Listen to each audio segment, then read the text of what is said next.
नमस्कार, स्वागत है आपका राज्यसभा टेलीविजन में। दिन भर की तमाम बड़ी खबरों के साथ मैं हूं कुर्बान अली। सबसे पहले एक नजर दिन भर की सुर्खियों पर। दुनिया की सबसे बड़ी पार्टी होने का बीजेपी का दावा। अमित शाह ने कहा, महासंपर्क अभियान में होगी 10 करोड़ से अधिक सदस्यों की जांच।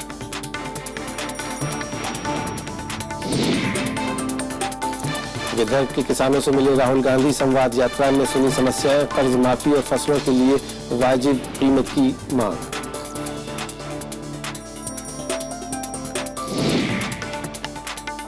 वित्त विधेयक लोकसभा से मंजूर। आयकर दाताओं के लिए जल्द आएगा आसान फॉर्म। वित्त मंत्री ने कहा, राजनीतिक विरोध से विकास दर पर असर।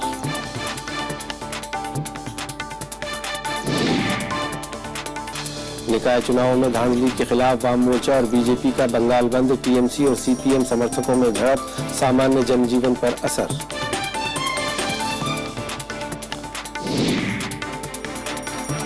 नेपाल में भूकंप के 3 हल्के झटके, बारिश से राहत के काम में बाधा। दुर्गम इलाकों में मदद पहुंचाना अब भी बड़ी चुनौती।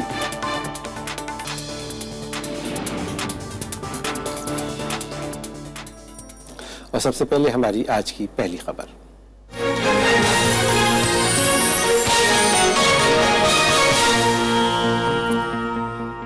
भारतीय जनता पार्टी ने दुनिया की सबसे बड़ी पार्टी होने का दावा किया है। पार्टी अध्यक्ष अमित शाह ने आज कहा कि पार्टी सदस्यों की संख्या 10 करोड़ के पार हो गई है। उन्होंने कहा कि दक्षिण पूर्वी राज्यों में पार्टी की सदस्यता बढ़ाने का लक्ष्य हासिल कर लिया गया है। पार्टी की सदस्यता का ये पहला चरण था और अब पार्टी इनसे मुलाकात के लिए महासंपर्क अभियान चलाएगी। मिस्ड कॉल देकर पार्टी की सदस्यता लेने की प्रक्रिया से बीजेपी ने 10 करोड़ से ज्यादा सदस्य बनाए हैं। पार्टी अध्यक्ष अमित शाह ने बताया कि सबसे ज्यादा सदस्य उत्तर प्रदेश में बने हैं, जहां संख्या 1 करोड़ 82 लाख बताई गई है। अमित शाह ने कहा कि दक्षिणी पूर्वी राज्यों में सदस्यता का लक्ष्य हासिल कर लिया गया है। 1 मई से लेकर 90 दिन तक भारतीय जनता पार्टी के द्वारा एक महासंपर्क अभियान शुरू होगा, जिसमें ये 10 करोड़ सदस्यों का संपर्क करने के लिए भारतीय जनता पार्टी के कार्यकर्ता जाएंगे। बीजेपी अध्यक्ष ने मिस्ड कॉल के जरिए फर्जी सदस्य बनने के आरोपों पर चुटकी भी ली। उनका कहना था कि ऐसे आरोप पार्टी के 10 करोड़ सदस्य बनने के बाद ही लगने शुरू हुए। उन्होंने बताया कि मिस्ड कॉल के बाद किसी को पार्टी की सदस्यता देने का फैसला जिला स्तर पर गठित एक कमेटी करेगी। 10 करोड़ नजदीक जाने के बाद ही शिकायतें आई, तब तक नहीं आती थी। जब तक लगता था कि 10 करोड़ नहीं होगा, कोई शिकायतें नहीं आती थी। अमित शाह ने माना कि सदस्यता अभियान में कुछ चूक की गुंजाइश हो सकती है। पार्टी का दावा है कि सदस्यता अभियान के बाद पार्टी को कम से कम 9 लाख सक्रिय सदस्य मिलेंगे। पार्टी ने सक्रिय सदस्यों के लिए ट्रेनिंग की व्यवस्था करने की योजना भी बनाई है। श्याम सुंदर, राज्यसभा टीवी। इसी विषय पर बात करने के लिए हमारे साथ हैं वरिष्ठ पत्रकार शीला भट्ट। बहुत बहुत स्वागत है शीला। आप भारतीय जनता पार्टी पे काफी पैनी नजर रखती हैं। 10 करोड़ सदस्य बनाने का दावा किया गया है। कहा गया है कि चीन की जो कम्युनिस्ट पार्टी है उसे भी पीछे छोड़ दिया 8.5 करोड़ लोग। ये हालांकि खुद वो भी ये कह रहे हैं अमित शाह साहब पार्टी अध्यक्ष के इसको वेरीफाई करेंगे, इसको जांच अभियान चलेगा 90 दिन के लिए, लेकिन क्या वाकई 10 करोड़ सदस्य बनाना संभव है? देखिए, ऐसा है कवान जी, जो हमारे दर्शक नहीं जानते उनके लिए जल्दी से मैं बता दूं ये हुआ क्या है। मैं इसको मेंबरशिप ड्राइव को नवंबर से फॉलो कर रही हूँ, नवंबर से अप्रैल तक। पहली बार एक नंबर दिया गया और उसको बहुत प्रचारित किया गया कि इस पे एक मिस कॉल दीजिए, जबकि आप जानते हैं अपने देश में मिस कॉल देना तो एक कल्चर सा है। हम मिस कॉल देते रहते हैं, हमें पता है मिस कॉल में पैसे नहीं लगते। फिर ये तो टोल फ्री नंबर था। जैसे ही मिस कॉल गया, कंप्यूटर में नंबर जिस पर से मिस कॉल गया दर्ज हो गया और उसी समय उसी टाइम जो मिस कॉल देने वाले को एक एसएमएस आता था कि आपका नाम, पता और मेन जो लोग नहीं लिख रहे, और हम आज आपको बता रहे हैं, हम चर्चा कर रहे हैं कि वोटर्स आईडी मांग रहे थे। आप समझे, हर वो ये पूरा जो है वो बहुत चालाकी से किया हुआ प्लानिंग है, जिसमें बीजेपी ने उस मिस कॉल करने वाले का नाम, पता, उम्र और थोड़ी सी जो बेसिक डिटेल के साथ वोटर्स आईडी मांगे। एक तो उसका फोन आ गया, क्योंकि फोन भी आज रजिस्टर होता है तो काफी कुछ उसका पता होता है जी। और फिर वोटर्स आईडी आ गई। तो आप ये जब ये अमित शाह बोल रहे हैं कि 10 करोड़ 43 लाख है, तो उतने लोगों का वोटर्स आईडी वो चाहते थे वो आया है और आने वाला है। फिर क्या हुआ, अभी जैसे मैंने भी मिस कॉल दिया था, पर मैं तो बीजेपी की मेंबर नहीं बनना चाहती हूँ क्योंकि मैं पत्रकार हूँ, पर मैं देखना चाहती थी कि क्या आ रहा है। फिर एसएमएस आया, अगर मैंने, और जबकि ये अमित शाह ने दावा भी किया और बीजेपी के पास है भी, हम जानते हैं कंप्यूटराइज्ड सिस्टम में, कि काफी लोगों ने ऑलमोस्ट कुछ 1-8 करोड़ से कम लोगों ने नहीं दिया है, बाकी सबने अपना डिटेल वापस भेजा भी है। तो भेजने के जैसे ही मैंने अगर वो एसएमएस का जवाब दे दिया होता तो मैं आज बीजेपी के मेंबर हो सकती थी। तो ऐसे लोग हुए हैं। अभी तो आपने मेरा मिस्ड कॉल देने पे नहीं है, सिर्फ नहीं, अमित शाह ने भी कहा और पार्टी कह रही है और लिखा भी है उनकी वेबसाइट पे कि मिस कॉल देने के बाद जब डिटेल्स आ गई तब वो एक पूरा अभियान सफल हो गया। तो ऐसे ही वो आए हैं। और ये वैसे देखिए, बात ये है कि जब हमारे देश में इलेक्शन, वो नरेंद्र मोदी हमारे प्राइम मिनिस्टर अमित शाह भी कहते हैं हमेशा एक बात कि हमारी राजनीति में इंडियंस, इंडिया का वोटिंग इमोशन से करता है। तो वो तो जब 2019 में अभी इलेक्शन है तब इमोशन से वोटिंग होना है, तो इसके मायने बहुत नहीं रखते, ऐसा मेरा पर्सनल मानना है। लेकिन एक ही बात कि लेकिन देखिए, इस देश में सत्ता पे आने वाले 100% वोट तो नहीं ले जाते हैं, 75 भी नहीं ले जाते, सिर्फ 30। वही मैं कहना चाहती हूँ। तो कुल वोटर है 70 करोड़ के आसपास, उसमें से 17 करोड़ लोग अगर एक ही पार्टी को वोट दे तो वो पार्टी 282 ला सकती है और सत्ता पे आ सकती है और 5 साल मजबूत शासन दे सकती है। तो अगर 17 करोड़ लोगों में से आपके पास 10 करोड़ प्लस 11 करोड़ के वोटर्स लिस्ट में जो मेरा नंबर है वो अगर आपके पास है, तो जब कभी भी इलेक्शन होना है, पहले होगा या 2019 में होगा, तब मेरा मैसेज प्राइम मिनिस्टर को जो कहना है वो मैसेज कितना जल्दी पहुंच जाएगा। और कांग्रेस के पास 1 करोड़ या 1.5 करोड़ होना चाहिए। थी कि इसके पीछे ये चाल है, मार्केटिंग का भी है, और कैसे पीएम का जो पर्सनालिटी है, उसकी सोच है, उसका जो कार्य है, उसको जल्दी से पहुंचाने का काम है ये। यानी 10 करोड़ लोगों के नाम, पते और जितने लोगों की वोटर आईडी भी मिल जाएगी। आप कह रहे हैं कि करीब 1 करोड़ को छोड़ के यानी 9 करोड़ लोगों ने अपने दिए हैं, तो फिर तो इसका ये माना जाएगा कि ये पुष्टि हो चुकी है, बीजेपी के फर्जी मेंबर नहीं है जैसे कुछ पार्टियां वोटर लिस्ट में करके बनाती हैं। देखिए, इसमें ऐसा है कि इसको, ये बहुत महान घटना नहीं है पर इम्पोर्टेंट घटना है, मैं ऐसे बताऊंगी। बीजेपी तो अपना दावा करेगी, पर मैं एक पत्रकार और हम जो राजनीति में है विश्लेषण करते हैं, इसमें 2 बड़ी बात है। देखिए कि अपने बीजेपी के सपोर्टर्स के साथ का एक व्यवहार बनाने के लिए, एक नाता और रिश्ता बनाने के लिए आप कैसे करेंगे ऐसे मॉडर्न देश में? सब तो हमेशा के लिए ट्विटर पे नहीं आएंगे, सब कोई हमेशा के लिए फेसबुक पे नहीं जाएंगे, और सबको पहुंचना भी तो मुश्किल है आजकल। तो मेरे ख्याल से ये जो एक सिस्टम उन्होंने बनाई है कि उनके तक पहुंचने के लिए एसएमएस, मोबाइल, कंप्यूटर से, और दूसरा ये भी है, देखिए ये मैं जरूर मानती हूँ कि अगर ये सफल हुए, क्योंकि अभी ये देखो 3 है, इसमें 3 फेज है, अभी तो एक ही फेज हुआ है। दूसरे फेज में 15 लाख जो बीजेपी के आज के एक्टिव कार्यकर है वो इनको छांटेंगे और इनको में मिलेंगे। देखिए, अगर अमित शाह जो कह रहे हैं, दावा कर रहे हैं, उसका 50% भी सक्सेस हो जाए तो भी कांग्रेस को चिंता करनी चाहिए।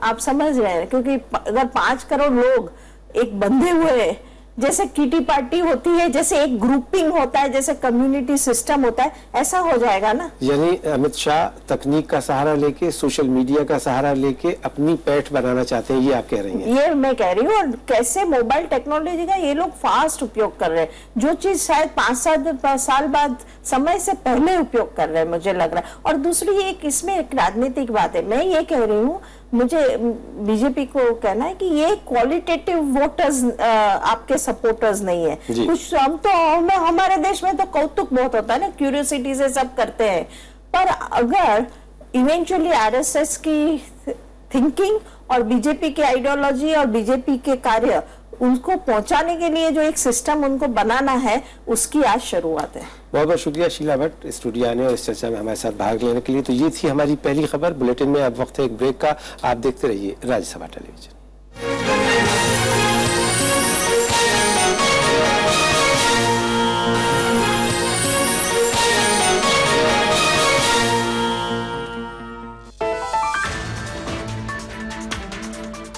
Smart Cities for India.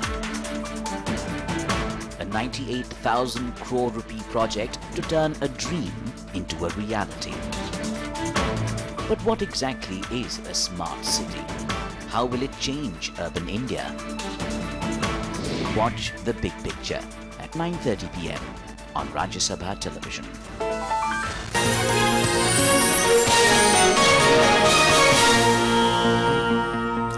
के बाद एक बार फिर आपका स्वागत है। लोकसभा ने आज वित्त विधेयक 2015 को ध्वनिमत से मंजूरी दे दी। चर्चा का जवाब देते हुए वित्त मंत्री अरुण जेटली ने कहा कि टैक्स भरने के लिए जल्द ही आसान फॉर्म जारी किया जाएगा। उन्होंने कहा कि इससे आयकर दाताओं के लिए जानकारी देना आसान हो जाएगा। अरुण जेटली ने इस साल 8% की विकास दर हासिल करने का भरोसा जताया। वित्त मंत्री ने आरोप लगाया कि तेज विकास की राह में सबसे बड़ी दिक्कत राजनीतिक बाधा है। उन्होंने कहा कि आने वाले दिनों में नए आर्थिक सुधारों से जुड़े कई फैसले लिए जाएंगे। इससे अर्थव्यवस्था में निवेश बढ़ाने में मदद मिलेगी। वित्त मंत्री ने आरबीआई से सरकारी बॉन्डों से जुड़े अधिकार वापस लेने का प्रस्ताव भी वापस ले लिया। Our growth rates are improving. Our inflation is still broadly under control. Our fiscal deficit figures may be even slightly better than what we had projected. Our current account deficit, which had touched about 4.5% at one stage, is within acceptable limits. And if these basic parameters are in order, we would look at in a brief nutshell as to the roadmap we have ahead. केंद्रीय कानून मंत्री DV Sadananda Gowda ने कहा है कि सरकार न्यायाधीशों की नियुक्ति के लिए गठित किए गए राष्ट्रीय न्यायिक नियुक्ति आयोग से पीछे नहीं हटेगी। लोकसभा में प्रश्नकाल के दौरान उन्होंने एनजेएसी की जमकर वकालत की। कानून मंत्री ने कहा कि आयोग के गठन के बाद लंबित मामले में तेजी से कमी होगी। कानून मंत्री ने साफ किया कि न्यायपालिका की स्वायत्तता में सरकार का कोई दखल नहीं है। विपक्ष इस 6 सदस्यीय आयोग के गठन के लिए कानून बनने और अधिसूचना जारी होने के बावजूद नियुक्तियां नहीं होने पर सवाल उठा रहा है। In a position select you are having 3 persons. Then 2 persons they can attend and select 2 eminent personnel. What is way it is going to stop you? And also, so our parliament is supreme.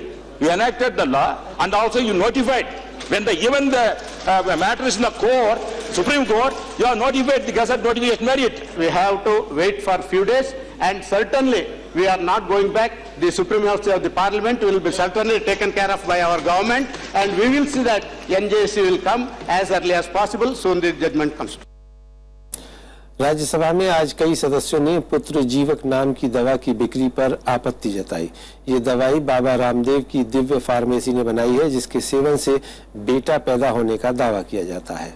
Janata Dal United के सांसद केसी त्यागी समेत कई दलों के सांसदों ने Divya pharmacy के खिलाफ कार्रवाई की मांग की। केंद्रीय स्वास्थ्य मंत्री जेपी नड्डा ने मामले की जांच कराने का भरोसा दिया है। उधर दिव्य फार्मेसी ने आरोपों से इनकार करते हुए कहा कि इस दवा से बांझपन दूर होता है। सदन की कार्यवाही शुरू होते ही केसी त्यागी ने पुत्र जीवक नाम की आयुर्वेदिक दवा की बिक्री का मसला उठाया। उन्होंने कहा कि दिव्य फार्मेसी ने इस दवा के सेवन से बेटा पैदा होने का दावा किया है। उन्होंने कहा कि ऐसी दवाएं कन्या भ्रूण हत्या को रोकने की सरकार की कोशिशों पर सवाल खड़ा करती हैं। हरियाणा की सरकार ने जिस व्यक्ति को अपना ब्रांड एम्बेसडर बनाया है, उसकी फार्मेसी से ये मिल रहा है, और ये मैंने खुद खरीदा है। रसीद 14 तारीख की है, ताकि कोई सदस्य ये ना कहे ताकि कोई सदस्य ये ना कहे कि ये पुराना है। विपक्ष के कई सदस्यों ने इस मामले पर केसी त्यागी से सहमति जताई। सीपीएम सांसद सीताराम येचुरी ने कहा कि ऐसी दवाएं भ्रम फैलाती हैं। नेता विपक्ष गुलाम नबी आजाद ने इस आयुर्वेदिक दवा उत्पाद पर फौरन पाबंदी की मांग की। They give an assurance that they will remove this product from the market and they will take the license of a company which is so gender biased. Such assurance cannot be given now. Yes. It's not only an issue of gender bias. That is correct, important. But the issue is also the spread of obscurantism. Spread of obscurantism, which is again scientific temper. इसको तो देखना चाहिए कि ये authentic है और ये laboratories test से गई है, मिनिस्ट्री ने उसको क्लियर किया है कि नहीं। तो यहाँ तो हमारे लड़कियों की संख्या इतनी घट रही है तो ये दो संबंध है, इसकी न सिर्फ बैन करना चाहिए बल्कि सजा देनी चाहिए जो लोग इस तरह के लोग चला। विपक्ष की कड़ी आपत्ति के बाद स्वास्थ्य मंत्री जेपी नड्डा ने इस मामले की जांच का भरोसा दिया। उन्होंने कहा कि सरकार कन्या भ्रूण हत्या को रोकने के लिए प्रतिबद्ध है। This issue is related to the Department of Ayush, but the government is serious on the matter, and we will look into it, and appropriate action will be taken, sir. Beti Bachao, Beti Padhao is a very serious and a very important issue.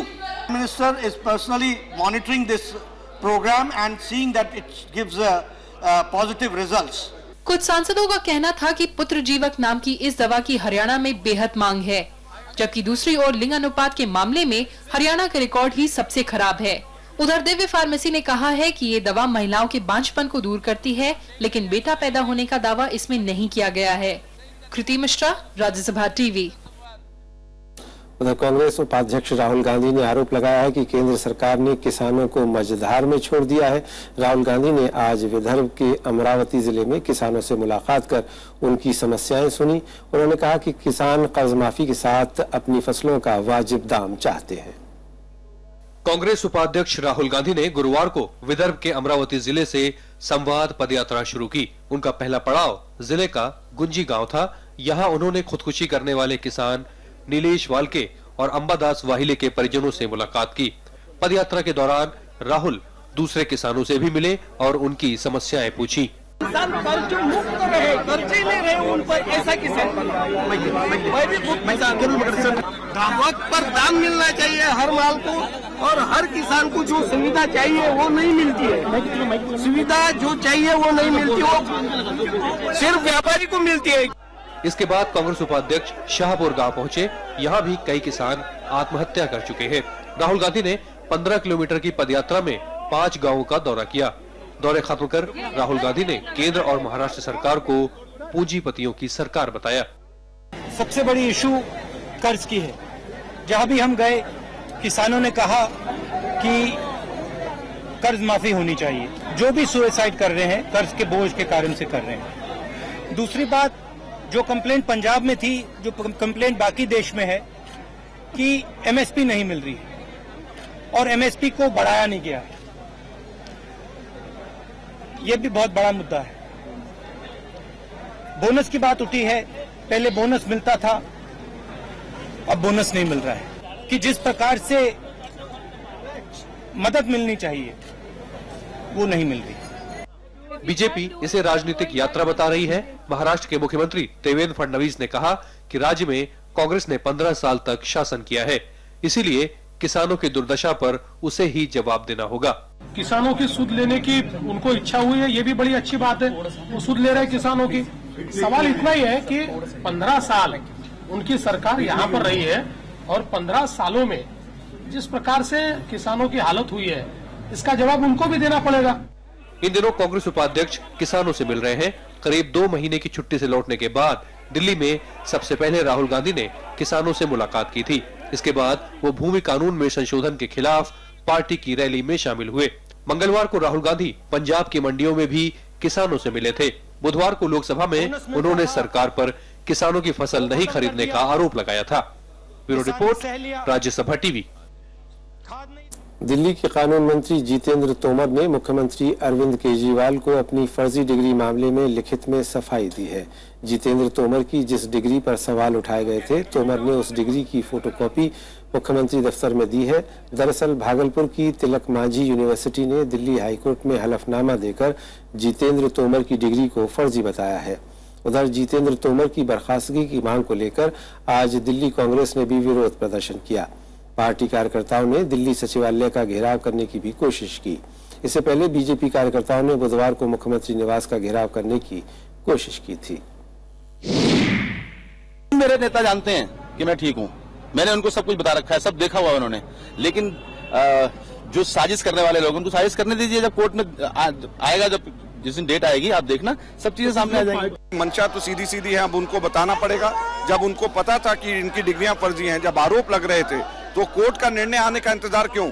जब वो opposition में थे तब क्या court का इंतजार करते थे? निर्णय आने का आरोप तो पहले लगाते थे और आंदोलन करते थे।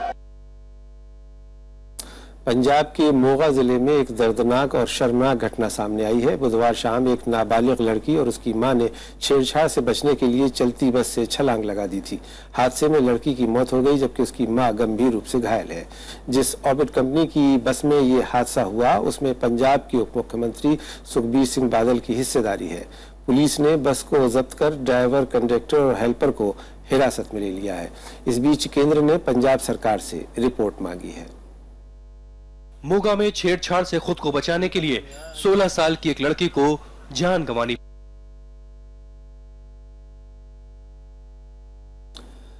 निकाय चुनावों में कथित धांधली के खिलाफ आज वाम मोर्चा और बीजेपी के बंगाल बंद का मिला जुला असर देखने को मिला। बंद से ट्रेन और सड़क सेवाओं पर असर पड़ा। सरकार ने बंद से निपटने के लिए अतिरिक्त सरकारी बसें सड़कों पर उतारी। आज कई इलाकों में बाजार भी बंद रहे। बंद के दौरान कई जगहों पर टीएमसी और सीपीएम समर्थकों में झड़पें भी हुई। बर्धमान, जलपाईगुड़ी और उत्तर 24 परगना में 50 से अधिक बंद समर्थकों को गिरफ्तार किया गया। पश्चिम बंगाल में मंगलवार को नगर निकाय चुनावों में टीएमसी ने एक तरफा जीत दर्ज की थी। कोलकाता नगर निगम पर भी टीएमसी का कब्जा बरकरार रहा। People are supported wholeheartedly and strikers are peaceful, but the Trinamool Congress and administration, particularly police, are all time dispersing the people and also resorting लाठी charges. देश के कई राज्यों में आज बस, ट्रक, टैक्सी और ऑटो नहीं चले। सड़क परिवहन और सुरक्षा विधेयक के खिलाफ स्टेट ट्रांसपोर्ट कॉरपोरेशन और निजी ऑपरेटरों ने यह हड़ताल बुलाई थी। परिवहन क्षेत्र से जुड़ी यूनियनें बिल के कई प्रावधानों का विरोध कर रही हैं। हड़ताल की वजह से राजधानी दिल्ली समेत देश के कई शहरों में यात्रियों को खासी दिक्कतों का सामना करना पड़ा।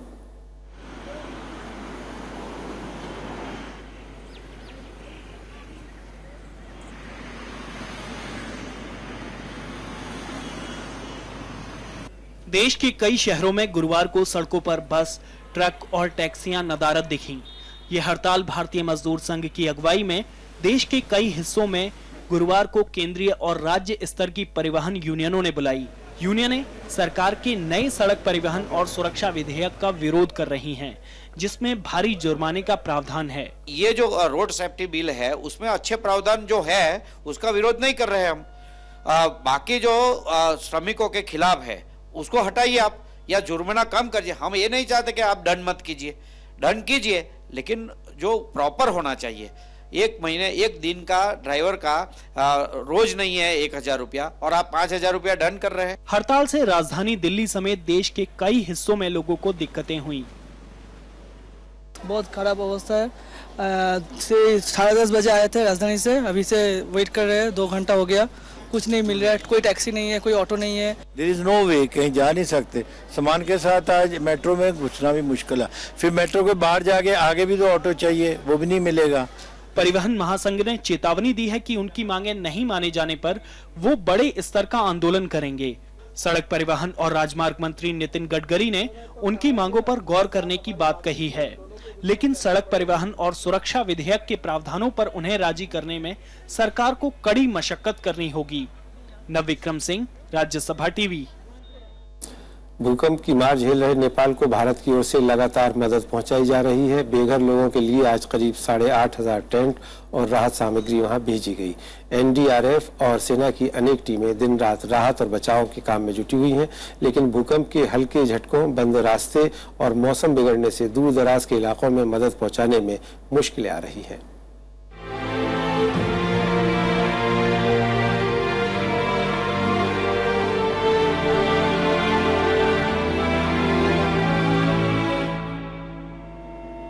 भूकंप से पीड़ित नेपाल के ऐसे सैकड़ों गांवों को 5 दिन बाद भी मदद का इंतजार है। खराब मौसम, बर्बाद सड़कें और दुर्गम इलाकों के चलते राहत और बचाव की कोशिशों में भारी दिक्कतें आ रही हैं। वहीं खाना, दवाएं और राहत सामग्री नहीं मिलने से पीड़ित लोग बेहद परेशान हैं। Our all properties are lost due to earthquake. Our paddy, our animals, our clothes, all are lost, but our government is not providing any help to us. मदद से महरूम लोग सरकार के खिलाफ प्रदर्शन कर रहे हैं। शहरी इलाकों में लोग अभी भी दहशत के चलते खुले में रहने को मजबूर हैं। बारिश के चलते उनकी मुश्किलें और बढ़ गई हैं। दूसरा पेट्रोल पंप में तो पेट्रोल नहीं है। हमें 5-6 पेट्रोल पंप में गया, अभी घूम के इधर आया था, इधर दे रहा है। तो हमेशा इतनी भीड़ होती है या नहीं, अभी नहीं मिल रहा है, इसलिए भीड़ है। वक्त बीतने के साथ पीड़ित इलाकों में महामारी का खतरा भी पैदा हो गया है। डायरिया और दूसरी बीमारियों को फैलने से रोकने की चुनौती है। वहीं अस्पतालों में भर्ती हजारों लोगों को उचित इलाज और दवाओं की दरकार है। करीब 27 देशों की टीमें राहत और बचाव के काम में 24 घंटे जुटी हैं। समय बीतने के साथ मलबे में दबे लोगों के जिंदा होने की उम्मीदें कम होती जा रही हैं। अभी सिर्फ काठमांडू और उसके आसपास के इलाकों तक ही मदद पहुंच पाई है। काठमांडू के त्रिभुवन एयरपोर्ट पर नेपाल में जहां दुनिया भर से मदद पहुंचने का सिलसिला जारी है, लेकिन इकलौते रनवे और एयरपोर्ट की क्षमता सीमित होने के चलते दिन भर में सिर्फ 20 उड़ानें ही मुमकिन हो पा रही हैं। वहीं पोखरा एयरपोर्ट का रनवे छोटा होने के कारण बड़े विमान वहां नहीं उतर पा रहे। नेपाल के भूकंप पीड़ित इलाकों में सड़कें तबाह हो गई हैं। देश के 3 बड़े हाईवे पृथ्वी, सिंदुली और त्रिभुवन जगह जगह बंद पड़े हैं। 25 अप्रैल को नेपाल में आए भूकंप से अब तक 6000 से ज्यादा लोगों की मौत हो गई है, जबकि 11000 से ज्यादा घायल हुए हैं। नेपाल के इतिहास में ये अब तक का सबसे बुरा भूकंप है।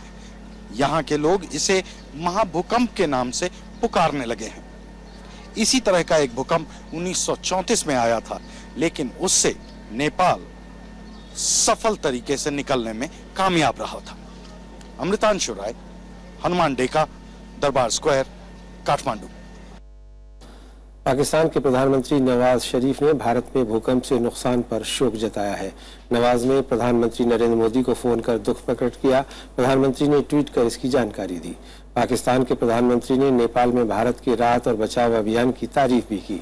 बातचीत के दौरान नरेंद्र मोदी ने सुझाव दिया कि सार्क देशों को राहत और बचाव अभियान पर साझा अभ्यास करना चाहिए। पाकिस्तान के प्रधानमंत्री ने इस सुझाव का स्वागत किया और इस पर विचार करने का भरोसा जताया। प्रधानमंत्री ने नवाज शरीफ को फोन करने के लिए उनका शुक्रिया भी अदा किया। केंद्रीय गृह मंत्री राजनाथ सिंह ने आज कहा कि भारत की ओर से सीमा पर कभी उकसावे वाली कार्रवाई नहीं होगी, लेकिन अगर सीमा पार से गोलाबारी होती है तो सेना की ओर से उसका करारा जवाब दिया जाएगा। गृह मंत्री ने सीमा सुरक्षा बल के स्वर्ण जयंती वर्ष के मौके पर हुए सेमिनार में ये बातें कही। उन्होंने इस मौके पर सीमा सुरक्षा बल के योगदान की भी तारीफ की और पाकिस्तान और बांग्लादेश के बॉर्डर की चुनौतियों पर विस्तार से विचार विमर्श किया। मैं मानता हूं कि जब से आजादी हासिल हुई है उस क्षेत्र के सामाजिक आर्थिक विकास के लिए प्रयत्न तो किए जा रहे हैं, फंड का एलोकेशन भी होता है, लेकिन और अधिक भी कुछ करने की जरूरत है। उन क्षेत्रों में उनके साथ भावनात्मक रिश्ता तो है ही, इस देश के साथ उनका भावनात्मक रिश्ता है, उसको हम नकार नहीं सकते। और मैं तो कहता हूं कि प्रतिकूल परिस्थितियों में भी वो अपने स्थान से हटना नहीं चाहते हैं जल्दी। इस बुलेटिन में फिलहाल इतना ही, लेकिन देश दुनिया की बाकी खबरों के लिए बने रहिए राज्यसभा टेलीविजन के साथ। नमस्कार।